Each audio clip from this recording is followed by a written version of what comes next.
সুর আইলে বাড়িওয়ালা ফালাইয়া যায় না সুরর কথা শুনলে এলাকার মানুষ সজাগ হইলে সুর ফালাইয়া যায়?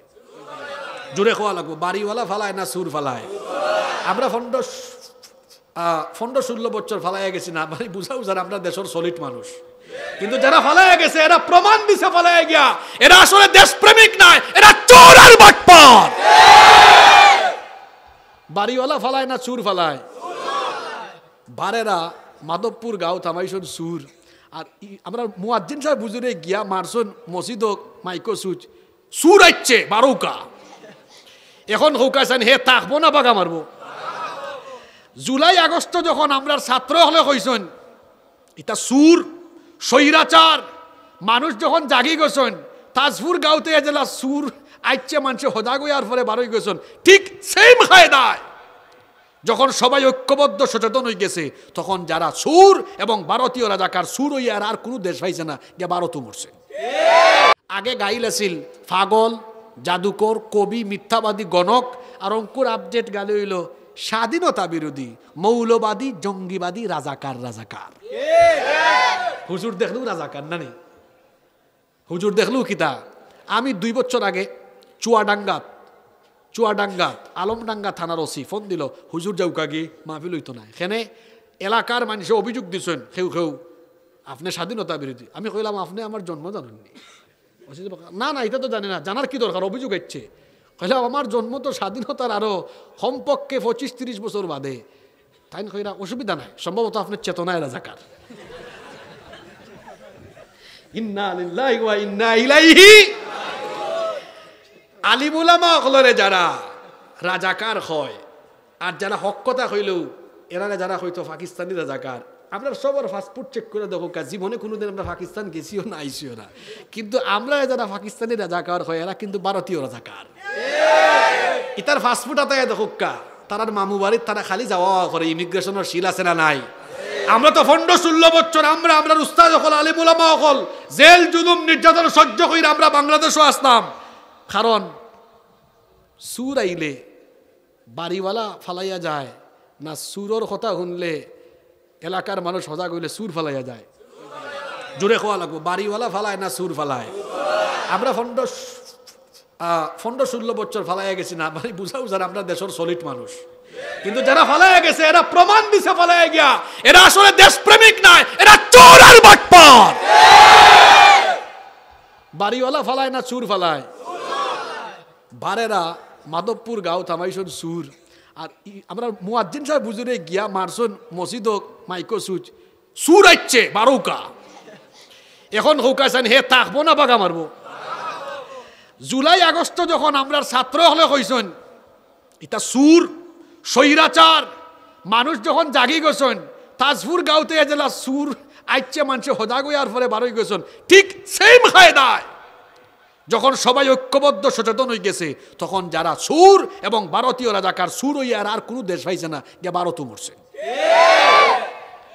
এ কথা কইলাম না হলে ইতিহাস হইছে এমন, আপনি যা কইবা তা ফিরিয়ে আইব। কেউ তো ফালাইয়া গেছে না, কিতা অপরাধ করছেন রে ভাই আপনারা, দেশ থাকি ফালাইয়া গেলা কি আপনারা? খুব ভালো মানুষ মনে হয় আপনারা, তো দেশও তালা না খেলে কেউ তো ফালাইয়া গেছে না। আমরা কোনো আলেম ফালাইয়া গেছেন নি? যদি হোকা ফালাইয়া গেছেন নি? সুযোগ আছে না নি? যদি হোকা সুযোগ আছে না নেই? আবার দেশের বাইরে গিয়ে অনেক লাম্বালাম আমাদের সরম নয়, হায় আচরণ বেহায়া কুনালো, যে তার কর্মীরে বিপদ ফালাইয়া নিজে সেফ এক্সিট নিয়ে ফালাইয়া যায়, আমি তার দলের অনুসারী, এটা হও তো লজ্জার ব্যাপার। কষ্ট পাইছেন না কিতা? কিছু হার্ড হয়ে গেছে কথা, এখানে হার্ড হওয়া দরকার, কারণ আমরা আলিম উলামা হল বহুত চকুর পানি জড়ছে, ঠিক আছে না কথা? আল্লামা মামুনুল হক সাহেব আহারে ইন্তেকাল করছেন, আল্লামা আহমদ শফি রাহিমাহুল্লাহ, বিশেষ করে আল্লামা জুনাইদ বাবুনগরী রহমতুল্লাহ আলাইরে কত নির্যাতন করা হয়েছে আপনারা জানেন। আর কোরআনের কিংবদন্তি খাদেম আল্লামা সাঈদীকে যারা জেলখানায় রেখে চিকিৎসার নামে হত্যা করেছে, আপনার বাফর বিচার হইছে, বাংলাদেশও সাঈদী হত্যার বিচার হইব ইনশাআল্লাহ। আল্লামা জুনাইদ বাবুনগরী রহমতুল্লাহ আলাই, মামুনুল হক হাফিজাহুল্লাহ, মুফতি সাকাত হুসেন রাজি হাফিজাহুল্লাহ, জুনাইদ আল হাবিব হাফিজাহুল্লাহ, হেফাজতে ইসলামের বুত আলিম উলামা হলের জেল নিয়া ষষ্ঠ দেওয়া হয়েছে না হয়েছে না? আল্লামা খালেদ সাইফুল্লাহ আইয়ুবী ইদুনো দেখা হয়েছে ডাকাত, কত নির্যাতন খরচ। আমরা ইলান অত কঠোর ভাষায় হইলাম না, কি নির্যাতন নইছে আলেম উলামা হলর উপরে। রাত্রের অন্ধকারে আলেম উলামা হলর চকুর ফানি যখন জড়ছে, এই চকুর ফানি তোমরার উপরে অভিশাপ হইয়া নাজিল হইয়া আইজ ই পরিণতি হইছে। অঙ্কু নতুন করি আরো কিছু দেখা যান, অনেকে আলিম উলামা হইলে বড় তেরামি মাত্রা শিক্ষা হইছে না। আগর হেরা বিয়াদবি হইরা তো হেলিকপ্টারে উঠার চান্স পাইছেন, সতর্কই যাক্কা। ইলান বিয়াদবি করলে ই জোয়ান জোয়ান ফাইনতে হেলিকপ্টারে উঠার আগেও কিন্তু ঠ্যাং ভাঙ্গা তো রাখবা, হেলিকপ্টারে উঠার কোনো চান্সও দেওয়া হইতো।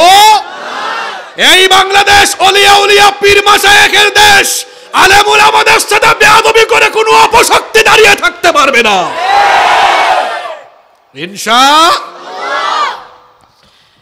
মুনাফিক হলর গেছে কুরআনের আইন বালা, ইখান কইলে কইবা দেখছেন রাজনীতি হয়ে গেছে।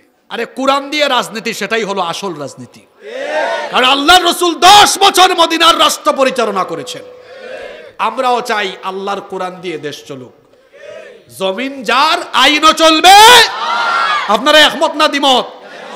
আমরার খেলাফত মজলিস, জমিয়তে উলামায়ে ইসলাম, হেফাজতে ইসলাম, জামাতে ইসলাম, চরমোনাই, আরো যত বিভিন্ন দল আছেন সবরে জিকাইবা আপনারাও হোকা যে আমরা আল্লাহর বিধানের বাস্তবায়ন চাই না চাই না, কিন্তু তরিকাটা একরকম নাই, আলাদা আলাদা লাগে। আমরা আলাদা আলাদা দল, কিন্তু উদ্দেশ্য এক না আলাদা।